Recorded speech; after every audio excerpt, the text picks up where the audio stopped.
ചെറിയ തിരിക്കല്ല. അപ്പം ഞാൻ ഓർത്തു, ദൈവമേ, ഈ മർക്കോസിൻ്റെ 9:42 ഇപ്പം നമ്മൾ വായിച്ചില്ലേ, ഒരു കുഞ്ഞുങ്ങൾക്ക് ഉതപ്പ് കൊടുത്ത് ചെറിയവർ ഉറപ്പത് കൊടുത്താൽ വലിയ തിരിക്കല്ലെന്ന് പറയുമ്പോൾ അതിന് എങ്ങനെയാലും ഒരു 10,000 കിലോനുണ്ട്. ഈ 10,000 കിലോ പെടലിൽ കെട്ടിയിട്ട് കടലിൽ കെട്ടിത്താത്താൻ മതി, ഈ സാധനം ഒരിക്കലും പൊങ്ങി വരരുതെന്ന്. അതാണ് ഉദ്ദേശിക്കുന്നത്. നമ്മൾ നമ്മുടെ കൂടെ ഉള്ളവരുടെ വിശ്വാസത്തിന് ഇപ്പം നിങ്ങൾക്ക് പാടില്ല, പക്ഷെ നിങ്ങൾ പള്ളിയിൽ പോകാതെ വീട്ടിൽ കിടന്നാലുള്ള ഞായറാഴ്ച കുർബാനയ്ക്ക് വീട്ടിൽ കിടന്നാലുള്ള ഗുണം എന്താ, കുഴപ്പം എന്താ? അല്ല, നിങ്ങളുടെ ആൻറ്റി വന്ന് അങ്കിള് വന്ന് ആങ്ങള വന്നെന്ന് പറഞ്ഞ് അന്നത്തെ കുർബാന മുടക്കി വീട്ടിൽ കിടന്നാൽ നിങ്ങളുടെ കുഞ്ഞുങ്ങളിത് കാണുന്നില്ലേ? അതാണ് വിഷയം. അപ്പോൾ അവരുടെ വിശ്വാസം പോയില്ലേ? അങ്കിള് വന്നാലും ആൻറ്റി വന്നാലും അവരൊക്കെ കുറച്ച് കഴിയുമ്പോൾ ഉണ്ടാകും, ചിലപ്പോൾ ചത്തുപോകും, ചിലപ്പോൾ നമ്മൾ ജീവിച്ചിരിക്കുമ്പോൾ തന്നെ അവർ നമുക്ക് പാരവെച്ചെന്നും പറയും. പക്ഷേ ദൈവം ഒരിക്കലും നമുക്ക് പാരവെക്കത്തില്ല. അപ്പോൾ അവരോട് നല്ല വാക്ക് പറഞ്ഞ് അവിടെ നിർത്തിയിട്ട് ആ കുഞ്ഞുങ്ങൾക്കാണെങ്കിൽ പള്ളിയിൽ പോകണമായിരുന്നു, നീ കുർബാനയ്ക്ക് പോകണമായിരുന്നത്. അപ്പം അതായത് പല ഉടമ്പടി എടുത്ത ആൾക്കാർക്കും ദൈവത്തിൻ്റെ മുമ്പിൽ നിൽക്കാൻ യാതൊരു യോഗ്യതയുമില്ലാത്തവരാണ്. അതുകൊണ്ടാണ് ആദ്യമേ ഞാൻ പറഞ്ഞത്, നിങ്ങൾ ഉടമ്പടിയോടെ മുന്നോട്ട് പോകാൻ ഉണ്ടെങ്കിൽ ഇതൊക്കെ വെച്ച് ആദ്യം അനുദപിക്കണം. അനുദപിക്കുമ്പോൾ എന്താ ചെയ്യേണ്ടത്? മേലിൽ പാപം ചെയ്യില്ലെന്ന്, ഈ അഭ്യാസങ്ങൾ ഇനി കാണിക്കത്തില്ലെന്ന് ദൈവത്തിന് ഉറപ്പ് കൊടുക്കണം. അതാണ് ഇത് മെയിൻ സംഭവം. അനുതാപത്തിൻ്റെ മെയിൻ എന്താണ്? നിങ്ങൾക്കറിയാം, അനുതാപം ചെയ്യാനുള്ളത് നിങ്ങൾ ചെയ്തു പോയി. പിന്നെ നമ്മുടെ മുമ്പിൽ നമുക്ക് ആത്മാർത്ഥമായിട്ട് ചെയ്യാനുള്ളത് എന്താണ്? മേലിൽ അത് ആവർത്തിക്കില്ലെന്ന്. എൻ്റെ മക്കളെ, അനുതാപത്തിൻ്റെ ഏറ്റവും വലിയ സംഭവം, നിങ്ങൾക്ക് അനുതാപം ഉണ്ടോ ഇല്ലയോ, നിങ്ങളുടെ അനുതാപം സ്വീകാര്യമാണോ അല്ലയോ എന്ന് പറയാനുള്ള ഒരേ ഒരു കണ്ടീഷൻ, മേലിൽ ആ വിഷയം നിങ്ങൾ ആവർത്തിക്കാതിരിക്കുന്നത് മാത്രമാണ്. നിങ്ങൾക്ക് ഒരിക്കലും ഇംഗ്ലീഷ് പഠിക്കാൻ കഴിയില്ല, ഒരു ഇന്റർവ്യൂ പോലും ക്രാക്ക് ചെയ്യാൻ പറ്റില്ല, വലിയ കമ്പനിയിലെ ജോബൊക്കെ അങ്ങ് മറന്നേക്കും. കാരണം ഇതൊക്കെ നടക്കണമെങ്കിൽ ഇംഗ്ലീഷ് സംസാരിച്ച് തന്നെ നിങ്ങളുടെ ഫ്ലുവൻസി മെച്ചപ്പെടുത്തണം. അക്കാര്യത്തിൽ സൂപ്പർനോവ AI നിങ്ങളെ സഹായിക്കും. ഇവിടെ നിങ്ങൾ വെറുതെ റാൻഡം കാര്യങ്ങളല്ല സംസാരിക്കുന്നത്, പകരം ഒരു AI ടീച്ചറിന്റെ കൂടെ സ്പെസിഫിക്കലി ജോബ് ഇന്റർവ്യൂസിന് വേണ്ടി പ്രിപ്പയർ ചെയ്യുകയാണ്. ഒരു ഇന്റർവ്യൂവിനോട് സംസാരിക്കുന്നത് പോലെ തന്നെ നിങ്ങൾക്ക് AI ടീച്ചറിനോട് സംസാരിച്ച് പ്രാക്ടീസ് ചെയ്യാം. അതിലൂടെ നിങ്ങളുടെ കോൺഫിഡൻസും ഫ്ലുവൻസിയും വർദ്ധിക്കും. നിങ്ങൾക്കിവിടെ മലയാളത്തിൽ തന്നെ സഹായം ലഭിക്കുന്നത് കൊണ്ട് ഇംഗ്ലീഷ് പഠിക്കുന്നത് വളരെ എളുപ്പമാകും. ദിവസവും വെറും 10-15 മിനിറ്റ് പ്രാക്ടീസ് ചെയ്താൽ തന്നെ നിങ്ങൾക്ക് ഇംഗ്ലീഷിൽ നല്ല കോൺഫിഡൻസ് കിട്ടും. അതുകൊണ്ട് വലിയ കമ്പനികളിൽ ജോലി നേടുക എന്ന നിങ്ങളുടെ സ്വപ്നം യാഥാർത്ഥ്യമാക്കൂ. ഇന്ന് തന്നെ സൂപ്പർനോവ AI ഡൗൺലോഡ് ചെയ്യൂ. വെറും 9 രൂപയ്ക്ക് ഇംഗ്ലീഷ് പഠിച്ചു തുടങ്ങൂ.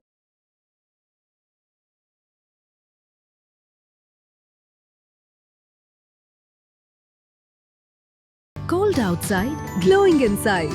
Keep your glow warm and your routine effortless. Beauty and personal care essentials delivered in just 10 minutes on Instamart.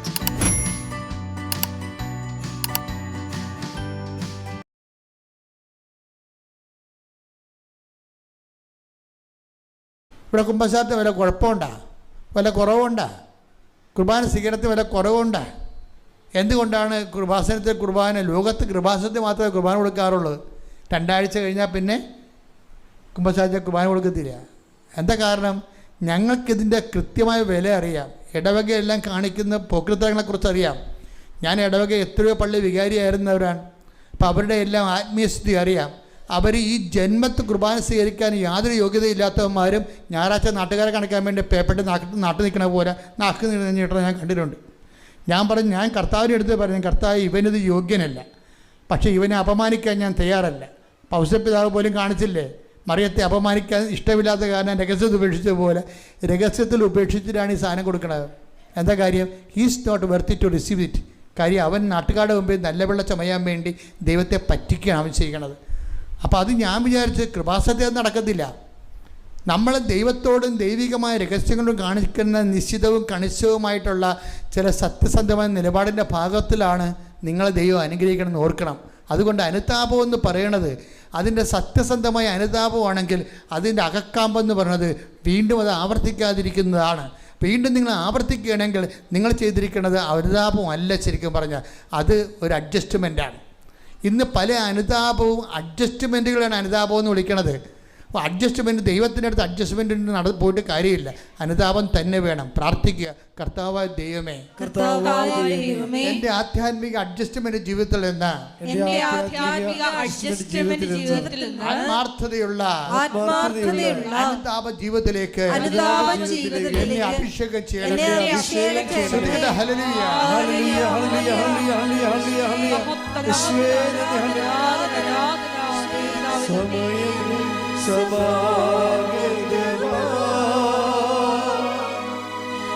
സകലരും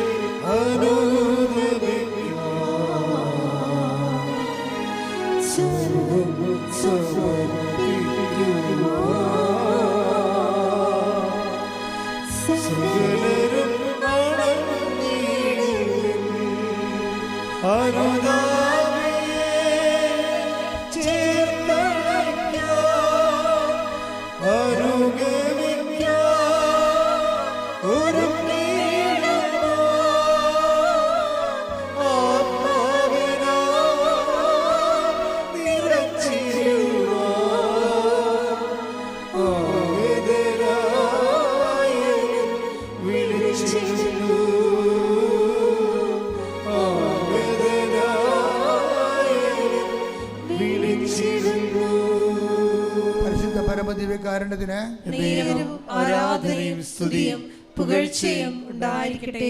ആൽഫയുടെ വണ്ടി ഒന്നിടിച്ചു. അതെന്താ പറ്റിയെന്ന് വെച്ചാൽ ഈ 3.5 മാസം കഴിഞ്ഞപ്പോൾ ആൽഫയ്ക്ക് ജോലി കിട്ടിയിട്ടില്ല. അപ്പോൾ ആൽഫ അറിയാതെ പറഞ്ഞു, കൃപാസനം തട്ടിപ്പായിരിക്കുമോ? കണ്ട സംഭവം, ഒരാൾ വെച്ചിരിക്കുന്ന സംഭവം വെച്ച് നിയോഗം അവർ നടന്നില്ലെങ്കിൽ അവരനുഷ്ഠിച്ച കാര്യങ്ങളെല്ലാം തട്ടിപ്പാണെന്ന് അവർ തന്നെ പറയുകയാണ്. അവരനുഷ്ഠിച്ചിരുന്ന നിശ്ചിതമായി നിരീക്ഷിച്ച് അനുഷ്ഠിച്ച കാര്യങ്ങളെല്ലാം, നിങ്ങൾക്കൊരു കാര്യം അറിയാമല്ലോ. എന്താണ് അറിയാവുന്നത്? കൃപാസനത്തിൽ സ്വന്തമായി ഒരു ആധ്യാത്മികതയില്ല. സ്വന്തമായ ആധ്യാത്മികതയിലെ സുവിശേഷ വിഹിതമായ ആധ്യാത്മികതയെ മരിയനൈസ് ചെയ്തിരിക്കുകയാണ് ഇവിടെ. എന്തു കഴിഞ്ഞാൽ സുവിശേഷം ആദ്യം വചനം സ്വീകരിച്ചത് അമ്മയാണ്, വചനത്തെ വയറ്റിട്ട് വളർത്തിയത് അമ്മയാണ്, വചനത്തെ പ്രസവിച്ച് വീട്ടിൽ നിർത്തി വളർത്തിയത് അമ്മയാണ്, വചനത്തെ പിതാവിൻ്റെ തിരുവിഷ്ടപ്രകാരം ലോകത്തിൻ്റെ പാപത്തിന് പരിഹാരമായി കയ്യേൽപ്പിച്ച് കൊടുത്തിട്ട് ആ കുരിശിൻ്റെ ചുവട്ടിൽ നിന്നത് അമ്മയാണ്, ആ തണുത്ത ശരീരം കയ്യോടെ മേടിച്ചത് അമ്മയാണ്, ആ പുനരുത്ഥാനത്തെ വിശ്വസിച്ചത് അമ്മയാണ്, ലോകത്തിന് യേശുവിനെ കൈമാറിയത് അമ്മയാണ്. അതുകൊണ്ട് തന്നെ അമ്മയെ പ്രവർത്തിച്ച ആധ്യാത്മികതയാണ് കൃപാസനത്തിൻ്റെ ആസ്തിഭദ്രത എന്ന് പറയുന്നത്. ഇപ്പം ഞങ്ങളെ വളരെ സത്യസന്ധമായിട്ടാണ് ഈ കരിസ്മാറ്റിക് ലോകം 50 കൊല്ലം കേരളത്തിൽ വലിയ തേരോട്ടം നടത്തിയെങ്കിലും വലിയ ചിലയിടത്തെങ്കിലും കത്തോലിക്ക ച്യുതികൾ സംഭവിച്ചിട്ടുണ്ട്.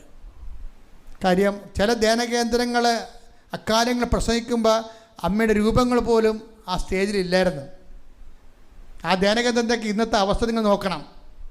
എനിക്കന്നും സങ്കടമായിരുന്നു. ഇവർ ഈ സുവിശേഷത്തിൻ്റെ കാത്തലിക് പെൻറ്റക്കോസ്റ്റലിസം ഫോളോ ചെയ്യുമ്പോൾ പരിശുദ്ധ അമ്മയും അതുപോലെ തന്നെ കൗദാസ്യ ജീവിതത്തിനും ഒക്കെ ഉടനെയൊക്കെ വലിയ പ്രാധാന്യം, മറ്റ് പല വിഷയങ്ങൾ കിട്ടുന്നത് കാത്തലിക് സ്പിരിച്വാലിറ്റിയുടെ സെക്കൻഡ് റെഫറൻസിന് ഫസ്റ്റ് റെഫറൻസ് കൊടുത്താണ് അവിടെ പറഞ്ഞത്. അതിൻ്റെ പിന്നിൽ എന്ത് പറ്റി? നല്ല കുറേ അധികം ആൾക്കാരെ സഭ വിട്ടുപോകാനുള്ള കാരണങ്ങളിൽ ഒന്ന് അത് തന്നെയാണ്, വേറെ പ്രശ്നമൊന്നുമില്ല. കാര്യം എന്താണ്? കത്തോലിക്ക ഐഡൻറ്റിറ്റിയായ പരിശുദ്ധ അമ്മയെയും കത്തോലിക്ക ഐഡൻറ്റിറ്റിയായ പരിശുദ്ധ കുർബാനയെയും ഹൈലൈറ്റ് ചെയ്യാൻ അങ്ങനെയുള്ള പ്രസ്ഥാനങ്ങൾ ചിലർക്ക് കഴിഞ്ഞില്ല. എല്ലാവർക്കും കഴിഞ്ഞില്ലെന്നല്ല, ചിലർക്ക് മാന്യമായി കഴിഞ്ഞിട്ടുണ്ട്, ചിലർക്ക് അതിൻ്റെ പരാജയപ്പെട്ടിട്ടുണ്ട്. मार्केट बंद है तो क्या हुआ? मेरे प्लान्स तो नहीं. ग्रोपर में अगले दिन के लिए अपना ऑर्डर अभी से प्लेस कर सकता हूँ आफ्टर मार्केट ऑर्डर के साथ. और जब मार्केट खुलता है और कोई अच्छी अपॉर्चुनिटी दिखती है तो कैपिटल की टेंशन नहीं, विद प्लेजिंग. इससे मेरे ओरिजिनल इन्वेस्टमेंट सेफ रहते हैं और मुझे मेरे ट्रेड्स के लिए इंस्टेंट फंड्स भी मिल जाते हैं. और कोई बड़ी अपॉर्चुनिटी के लिए मैं मार्जिन ट्रेडिंग फैसिलिटी यूज करता हूँ, जिससे मेरी buying power up to 4x बढ़ जाती है. तो अपने ट्रेडिंग मूव्स को करो easy and powerful. Download grow now. Investment in securities market are subject to market risks. Read all the related documents carefully before investing.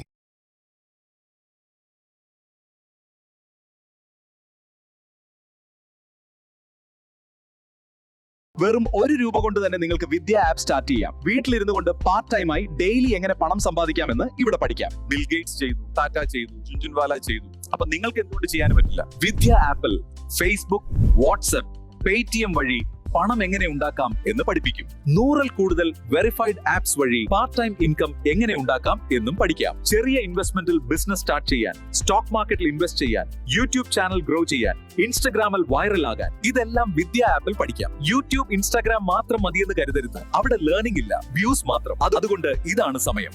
Vidya app open ചെയ്യൂ. നിങ്ങളുടെ വിജയത്തിലേക്കുള്ള വഴി ഇപ്പോൾ തന്നെ തുടങ്ങൂ.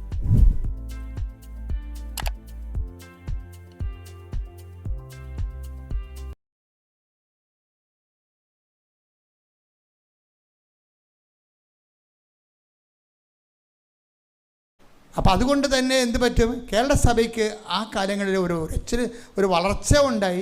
ചില സമയത്ത് കുറേ അംഗങ്ങൾ വിട്ടുപോവുകയും ചെയ്തു. ഇതിൻ്റെ ഒരു തിരിച്ചുപിടിക്കാണ് ഇപ്പം നടക്കുന്നുകൊണ്ടിരിക്കുന്നത്.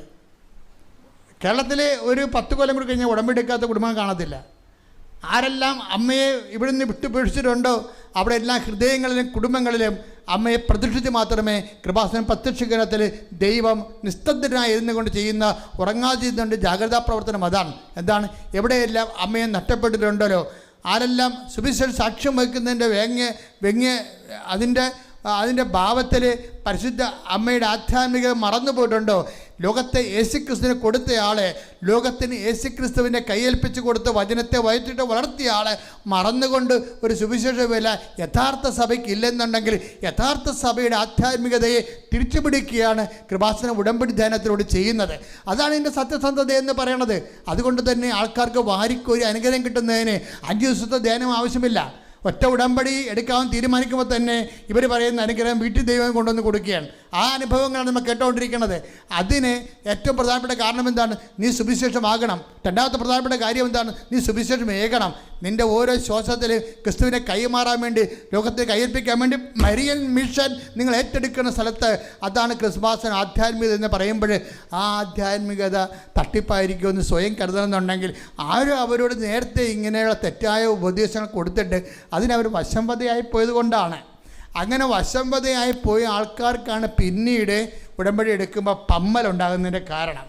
നിങ്ങൾ കൃപാസന ആധ്യാത്മികത നിക്ഷേപിക്കുമ്പോൾ പരിപൂർണമായി നിക്ഷേപിക്കണം. കാര്യം എന്താണ്? അത് പൂർണ്ണമായി കാത്തോലിക്കമാണ്, അത് പൂർണ്ണമായി സഭാത്മകമാണ്, പൂർണ്ണമായി സുവിശേഷപരമാണ്, സുവിശേഷമായ വിശ്വാസ പാരമ്പര്യത്തിൻ്റെ അടിസ്ഥാനമാണ്, കൂദാശകളിലൂടെയുള്ള പരിപോഷണമാണ്. ഓരോ വിഷയം നിങ്ങൾ എടുത്തു നോക്കിക്കോ. സഭയെല്ലാം നവീകരിക്കപ്പെടുകയും ഐക്യപ്പെടുകയും ആയിരങ്ങൾ സഭയിലേക്ക് തിരിച്ചു വരികയും ചെയ്ത അനേകം കർത്താവിനെ അറിയാത്ത ലക്ഷക്കണക്കിന് മനുഷ്യർ കർത്താവിനെ അറിയുകയും ചെയ്യുന്ന ഒരു കാലഘട്ടത്തിലാണ് നമ്മൾ ഈ ആധ്യാത്മിക ശുശ്രൂഷ നിർവഹിക്കുന്നത്. അതുകൊണ്ട് തന്നെ ഏതെങ്കിലും തരത്തിൽ ഇപ്പോൾ ഇവരങ്ങനെ പെട്ടെന്ന് വിചാരിച്ചു, പക്ഷേ വിചാരിച്ചെങ്കിൽ അങ്ങനെ വിചാരിച്ചുകൊണ്ടാണെന്ന് തോന്നുന്നത്. പിറ്റേ ദിവസം അവരെ ഒരു ഇൻ്റർവ്യൂവിന് വിളിച്ചിട്ട് എന്ത് ചെയ്ത് അവർ അമേരിക്കൻ സ്കൂൾ അവരെ ഇൻ്റർവ്യൂവിന് വിളിച്ചു. ആ ഇൻ്റർവ്യൂവിൻ്റെ അവരോട് പറഞ്ഞേക്കുന്നത് അവർ പഠിപ്പിക്കേണ്ട ക്ലാസ് മാത്രമേ ചോദിച്ചുള്ളൂ. അതവർ പറഞ്ഞ് പല കാര്യങ്ങൾ പറഞ്ഞിട്ട് ഇൻ്റർവ്യൂ പെട്ടെന്ന് പൂർത്തിയാക്കിയിട്ട് അവർക്ക് നല്ല ശമ്പളത്തിലാണ് അമ്മ ജോലി കൊടുത്തിരിക്കുന്നത് ഈ ഉടമ്പടി പ്രകാരം. പക്ഷെ ഒരു പ്രശ്നമുണ്ട്. ഒരു നിമിഷമെങ്കിലും നിങ്ങൾ ഈ ഉടമ്പടിയെ സംശയിച്ചിട്ടുണ്ടെങ്കിൽ നിങ്ങളുടെ ഇടിച്ച വണ്ടി പോലെയാണ്. ഒരു സംശയമില്ല. അത് നിങ്ങൾക്ക് മനസ്സിലാകത്തില്ല. പക്ഷേ മെക്കാനിസ്റ്റ് വരുമ്പോൾ അറിയാൻ പറ്റും ഇതൊന്ന് തട്ട് കിട്ടിയിട്ടുണ്ടല്ലോ എന്ന് തോന്നും. ഒന്ന് തട്ട് കിട്ടിയതാണല്ലോ, എവിടെയോ ഒന്ന് ഇടിച്ചിട്ടുണ്ടെന്ന്. നേരെ കണ്ട വണ്ടി കച്ചവടക്കൊക്കെ മനസ്സിലാകത്തില്ല. മെക്കാനിസ്റ്റ് വന്ന് കുരുക്കി നോക്കുമ്പോൾ എവിടെയാണ് തട്ടിയതെന്നും അങ്ങോട്ട് ചെന്ന് ഇടിക്കണേ ചെയ്ത് ഇങ്ങോട്ട് വന്ന് ഇടിക്കണേ ചെയ്തെന്നൊക്കെ അവൻ പറയും. ഒരിക്കലും വിശ്വാസത്തിൽ, അപ്പോൾ ഉടമ്പടി വിഷയത്തിൽ തന്നെയല്ല, വിശ്വാസത്തിൻ്റെ വിഷയത്തിൽ ഒരു മനുഷ്യന് നിലനിൽക്കണമെങ്കിൽ ആദ്യം തന്നെ വിഷയം എന്താണ്? സംശയിക്കാതിരിക്കണം. സംശയിക്കാതെ നിങ്ങൾ ഏറ്റവും കൂടുതൽ പ്രാർത്ഥിക്കേണ്ടത് എന്തിനാണെന്നറിയാവോ? സംശയിക്കാതിരിക്കാനുള്ള വിശ്വാസം തരാൻ വേണ്ടി പ്രാർത്ഥിക്കുക. കർത്താവ് ദൈവമേ, ജീവിതത്തിന്റെ പരീക്ഷണങ്ങളിലൂടെയും ദൈവദത്തമായ പരിശീലനങ്ങളിലൂടെയും കടന്നു പോകുമ്പോൾ ഞാൻ പരിശീലനം നേടുന്നതിന് പകരം എന്റെ കാര്യം നടക്കാൻ താമസിക്കുന്നു എന്ന് വിചാരിച്ച് സംശയിക്കാതിരിക്കാൻ കർത്താവേ എന്നെ അനുഗ്രഹിക്കണം. ശ്രദ്ധിക്കട്ടെ. ഹല്ലേലൂയ.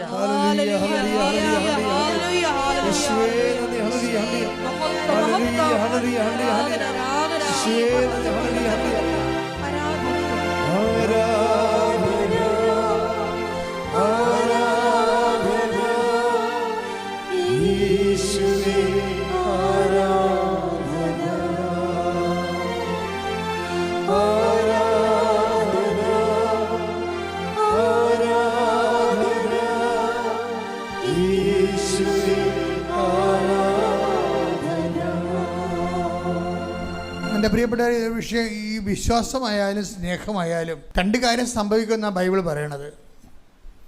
വിശ്വാസത്തിനായാലും നമ്മൾ ദൈവത്തെ കണ്ടെത്താൻ വേണ്ടി നമ്മളെ സഹായിക്കുന്ന വാഹനം എന്ന് പറഞ്ഞ വിശ്വാസം തന്നെയാണ്. വിശ്വാസമുണ്ട്, സ്നേഹമുണ്ട്. സ്നേഹത്തിനാകുമ്പോൾ കുറച്ചുകൂടി സ്പീഡാവുന്നേ ഉള്ളൂ. അപ്പോഴെന്താ വിഷയം എന്ന് പറയണത്, ഈ വിശ്വാസമായാലും സ്നേഹമായാലും ഇതിന് രണ്ടും ഡാമേജ് സംഭവിക്കാനുള്ള സാധ്യതയുണ്ട്.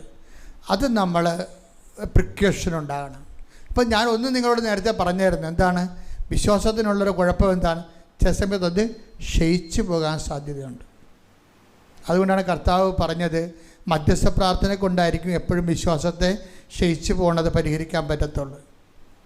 നിങ്ങൾക്ക് വേണ്ടി മധ്യസ്ഥ പ്രാർത്ഥന നടത്താൻ പറ്റുന്ന ഒരാളെ നിങ്ങൾ കണ്ടെത്തണം. അല്ലെങ്കിൽ അതുകൊണ്ടാണ് ഞാൻ നിങ്ങളെ എപ്പോഴും അഖണ്ഡ ജപമാല ഗ്രൂപ്പുകൾ ഉണ്ടാക്കി അതിൽ ചേർക്കേണ്ട കാര്യം. അതാത് പ്രദേശങ്ങളുള്ളവർ ഒരുമിച്ച് പ്രാർത്ഥിക്കണം. അതാത് പ്രദേശങ്ങൾ ഉടമ്പടി എടുത്തവർ. അപ്പം വിദേശ രാജ്യങ്ങളെല്ലാം ഒത്തിരിയേറെ ഉടമ്പടി ഗ്രൂപ്പുകളുണ്ട്. നമ്മുടെ നാട്ടിലുമുണ്ട് ഉടമ്പടി ഗ്രൂപ്പുകൾ, അഖണ്ഡ ജപമാല ചൊല്ലി പ്രാർത്ഥിക്കുന്നവർ. എന്തിനാണ്? നമ്മുടെ വിശ്വാസത്തിൻ്റെ നമ്മൾ ആ വിഷയത്തിൽ എത്തിച്ചേരുന്ന വരെയുള്ള സമയത്ത് നമ്മളെ വിശ്വാസത്തെ നിലനിർത്തിക്കൊണ്ടിരിക്കാനാണ് ഈ പ്രാർത്ഥനാ ഗ്രൂപ്പുകൾ സഹായിക്കുന്നത്. ഇപ്പോൾ സജാത്യ പ്രാർത്ഥനാ ഗ്രൂപ്പുകളെന്ന് പറയണത് ഉടമ്പടി എടുത്തവരുടെ കൂട്ടായ്മയാണെങ്കിൽ അവർക്ക് ഉടമ്പടിയെക്കുറിച്ച് അറിയാൻ പറ്റും, ഉടമ്പടി ജീവിതത്തെക്കുറിച്ച് അറിയാൻ പറ്റും. അവരതിനൊക്കെ ട്രെയിനാണ് ചെയ്തിരിക്കണത്. പിന്നെ മാതാവിൻ്റെ മധ്യസ്ഥതയിലുള്ള സുവിശേഷ വേലയാണ് അവർ ചെയ്യണത്. അപ്പം അതുകൊണ്ട് തന്നെ ഈ വിശ്വാസം ക്ഷയിക്കാതിരിക്കാൻ വേണ്ടി പരസ്പരം പ്രാർത്ഥിക്കുന്നൊരു സംവിധാനം നിങ്ങൾ ഇല്ലെങ്കിൽ നിങ്ങൾ ഉണ്ടാക്കണം. അല്ലെങ്കിൽ അടുത്തുള്ള ഉടമ്പടി പ്രാർത്ഥനാ ഗ്രൂപ്പിലേക്ക് നിങ്ങൾ പ്രവേശിച്ചുകൊണ്ട് പരസ്പരം പ്രാർത്ഥിച്ച് ബലം പ്രാപിച്ച് നിങ്ങളുടെ വിഷയം നടക്കുന്ന ശേഷവും നിങ്ങൾ ബലമായിട്ട് നിൽക്കാൻ വേണ്ടി പരിശ്രമിക്കണം. രണ്ടാമത്തൊരു വിഷയം എന്ന് പറയുന്നത് വിശ്വാസം ക്ഷയിക്കണ പോലെ തന്നെയാണ് വേറൊരു കുഴപ്പമുണ്ട്, സ്നേഹം തണുത്തു പോകും.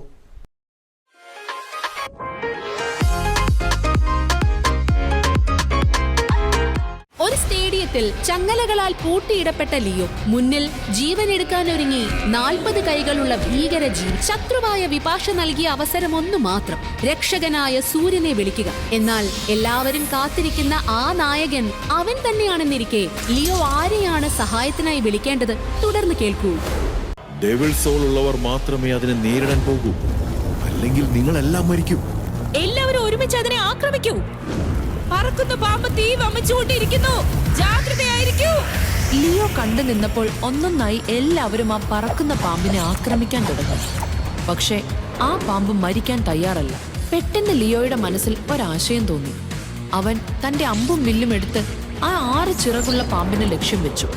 അത് ആ ഏലിയന്റെ നേർക്ക് നീങ്ങി.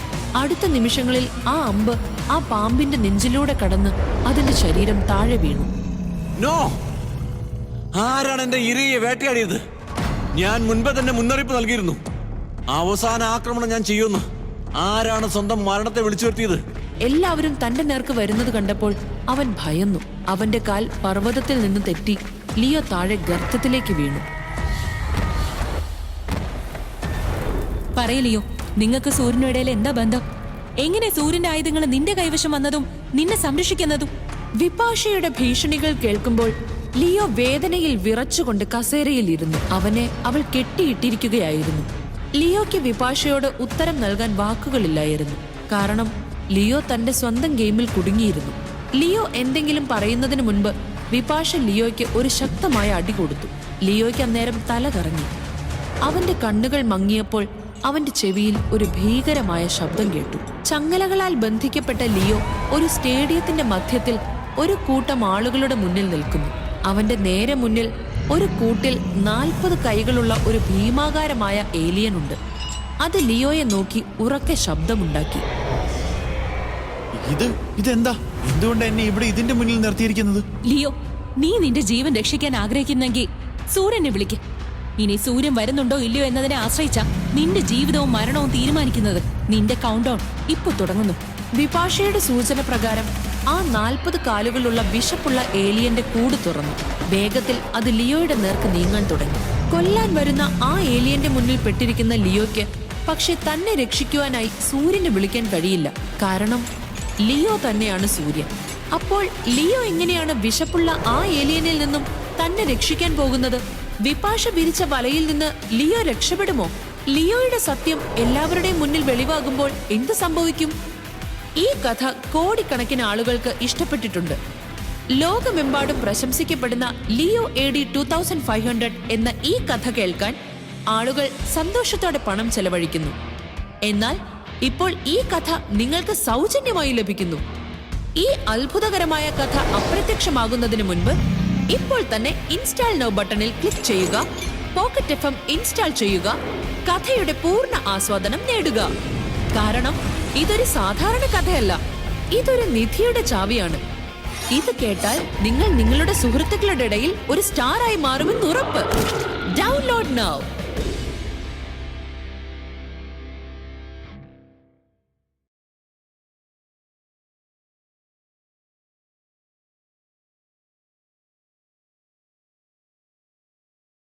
അതും ഒരു വിഷയമാണ്.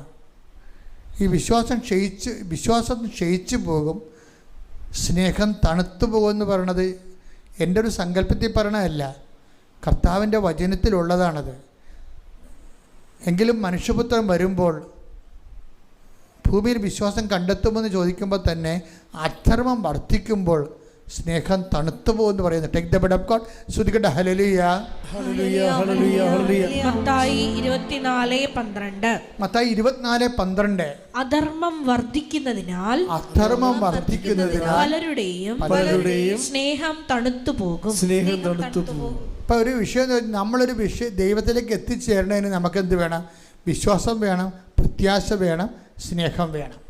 വിശ്വാസത്തിന് എന്ത് സംഭവിക്കും? വിശ്വാസം ചിലപ്പോൾ ക്ഷയിച്ചു പോകും. സ്നേഹത്തിന് എന്ത് സംഭവിക്കും? സ്നേഹം തണുത്തു പോകും. അതാണ് വിഷയം. എല്ലാവർക്കും സംഭവിക്കുന്നത് അതാണ്. ഈ നമുക്ക് ദൈവത്തിൽ എത്തിച്ചേരാൻ വേണ്ടി ഉള്ളത് എന്താണ്? വിശ്വാസം, പ്രത്യാശ, സ്നേഹമാണ്. വിശ്വാസത്തിന് എന്ത് സംഭവിക്കും? വിശ്വാസം കാലങ്ങൾ ചെല്ലും തോറും വിശ്വാസം പരിപോഷിതമാകുന്നില്ലെങ്കിൽ വിശ്വാസം ക്ഷയിച്ചു പോകും. പ്രാർത്ഥനാ ജീവിതം കൊണ്ട്, കൂട്ടായ്മയില്ലായ്മ കൊണ്ട് വിശ്വാസം ക്ഷയിച്ചു പോകും. പിന്നെ വിശ്വാസത്തേക്കാൾ വലുതാണ് ദൈവസ്നേഹം. അത് വിശ്വാസത്തിൽ നിന്നാണ് ദൈവസ്നേഹം ഉണ്ടാകണം, അല്ല വെറുതെ ദൈവസ്നേഹം ഉണ്ടാകത്തില്ല. അപ്പോൾ വിശ്വാസത്തിന് പറയുന്നത് ദൈവസ്നേഹത്തിനും കുഴപ്പമുണ്ടാവും, അതും സേഫല്ല. ദൈവസ്നേഹവും നമുക്കുണ്ടാകുന്ന ദൈവസ്നേഹവും സേഫല്ല. എന്ത് സംഭവിക്കും?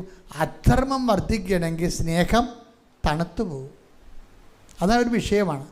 സ്നേഹം ഉണ്ടാവും, പക്ഷേ തണുത്തിരിക്കും. തണുത്താൽ എന്താ? ഞാൻ പണ്ട് ഇടുക്കി ധ്യാനിപ്പിക്കാൻ പോയി, നെടുങ്കണ്ടത്ത് ധ്യാനിപ്പിക്കാൻ പോയ ദിവസം ഞാൻ ട്രിവാൻഡ്രത്ത് പുത്തൻതോപ്പിലും ധ്യാനിപ്പിക്കാൻ പോയിട്ട് അതുവഴി ചെല്ലാനത്ത് ഒന്ന് ധ്യാനിപ്പിച്ചിട്ട് അതുവഴി നേരെ വണ്ടി